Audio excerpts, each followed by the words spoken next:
त्यांना अवैध सरपंच म्हणणार, ते काही सरपंच नाही झाले, ते अवैधच. आणि मला तर वाटतं की त्यांनी कोर्टाने त्यांचं ते अवैधच ठरवलेलं आहे. हायकोर्टचा निकाल लागला त्या दिवसापासूनच माझं पद कायम आहे. जरी कोणाला त्याचं वाटत असेल की मी त्या पदावरती बसलो नाही किंवा बसलो हे नाही झालो, पण त्यांनी स्वतःलाच लाज वाटून घ्यावी की जर आपल्याला हायकोर्टचा निकाल आलाय तर त्यांनी ते ऑटोमॅटिकली आपलं सोडून बाजूला व्हावं, ही माझी त्यांना विनंती राहील. आता तुम्ही आज विचार करा, 17 तारखेला हायकोर्टचा निकाल लागलाय. आज 18 तारखेला मी त्यांच्याकडे सर्वांना 6 ठिकाणी मी हे पोहोचवलंय. विभागीय आयुक्त कार्यालय, तुमची झेडपी असेल, कलेक्टर ऑफिस असेल, BDO ऑफिस असेल, तहसीलदार असतील, ग्रामसेवक असतील, या सर्वांना मी 18 तारखेला माझ्याकडे ते पोच आहे, तुम्हाला मी दाखवतो तो कागद. पण आज तागायत मला त्या कलेक्टर ऑफिसला खेट्या घालाव्या लागल्या.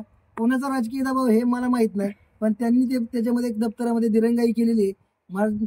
शेवटी अजून मला हे बी सांगायचे की ज्या ठिकाणी माझा निकाल झाल्यानंतर दुसऱ्या दिवशी ग्रामसभा होती, त्या ग्रामसभेमध्ये सुद्धा कोर्ट ऑफ कंटेम्पमध्ये हे लोक गेलेत की ज्यांना ती ग्रामसभा घेण्याचा अधिकार नव्हता, परंतु त्या सरपंचांनी ती ग्रामसभा घेतलेली आहे, हे मला सांगायचे. म्हणून मला सांगायचे की प्रशासनाने किती, तुम्ही विचारताय मला की प्रशासनाचं काय, तर हेच प्रशासन असं जर करत असतील तर मग सर्वसामान्य माणसं, एक माझ्यासारख्या सरपंचाला एवढा त्रास होत असेल तर सर्वसामान्य जनतेचं काम कशा पद्धतीने या प्रशासन लेवलवर होत असेल याची आपण चौकशी करावी. सरपंच पदावर तुम्ही बसलेला आहात का? त्या खुर्चीवर आता निकाल लागल्यापासून तुम्हाला बसायला मिळालं आहे का? निकाल लागल्यापासून मी बसलेलोच म्हणायचं, मी बसलो नाही गेलो त्या ठिकाणी. पण तुम्हाला त्याच्यामध्ये त्या खुर्चीवर बसण्यात अडचण कोणी आणली?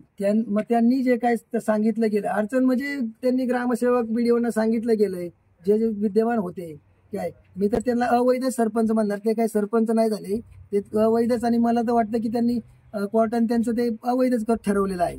अवैध सरपंच बसलेले आहेत. त्या अवैध सरपंचांनी त्यांना सांगितलं की कलेक्टरांचं पत्र लागतंय. मग त्यांना जर याच्यातलं हायकोर्टातलं ज्ञान नसेल, त्यांच्याकडे हायकोर्टाचं ज्ञान नाही, मी म्हणतो की नागरिक शास्त्राचं ज्ञान नाहीये, तर त्यांनी चांगला वकील नेमावा, त्याचं ते बघावं. नागरिक शास्त्र, आपलं भारत देशाचं संविधान शिकून घ्यावं, नागरिक शास्त्र शिकून घ्यावं की जे हायकोर्टाचे आदेश होतात त्याचं कायद्यामध्ये रूपांतर होतं, जे मुख्यमंत्र्यांना सुद्धा बंधनकारक आहेत, शासनाला बंधनकारक आहेत, विभागीय आयुक्ताला बंधनकारक आहेत, कलेक्टरांना आहेत, सगळ्यांना बंधनकारक आहेत. तरी सुद्धा यांचा त्याच्यावरती विश्वास नसेल तर यांचा न्यायदेवतेवरती विश्वास नाही असं मला म्हणावं लागेल. यांची बुद्धी कितपत आहे, किती लेवलची आहे, ती याच्यावरून तालुक्याने समजून घ्यावं. उच्च न्यायालयाने तुम्हाला निकाल दिल्यानंतरही तुम्हाला अजून कोणाच्या आदेशाची त्यांना गरज वाटत आहे?